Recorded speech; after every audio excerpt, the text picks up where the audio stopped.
வணக்கம். நேற்று நம்ம க க க க பார்த்தோம் இல்லைங்களா? இன்றைக்கி அடுத்த வரி கா ஞா பார்த்தாச்சு.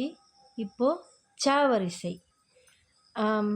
நான் ஃபஸ்ட்டு கிளாஸ்லேயே சொல்லியிருக்கேன், இந்த மாதிரி கோட்டில் தொங்குற மாதிரி தான் எழுதணும் நம்ம ஹிந்தி லெட்டர்ஸ், சரிங்களா? இப்போ ச எப்படி எழுதணும்னா பாருங்கள், இது ஃபஸ்ட்டு ச, இப்படி ஒரு கோடு, ச. இதை சொல்லும்போதே அழுத்தி தான் சொல்லணும், ச. அடுத்தது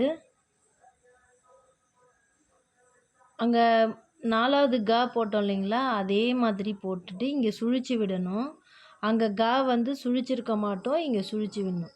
இதை இன்னும் கொஞ்சம் நல்லா அழுத்தி சொல்லணும், ச ச ச ஜ.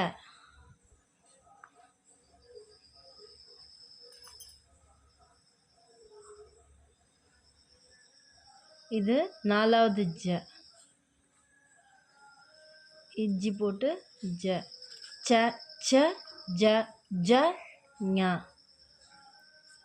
இந்த ஞ. ச ச ஜ ஜ ஞ. மறுபடியும் எழுதுகிறேன் பாருங்கள். ச ச ஜ ஜ ஞ. ச ச ஜ ஜ ஞ. ச ச ஜ ஜ ஞ. எழுதி ப்ராக்டிஸ் பண்ணுங்கள். தேங்க்யூ.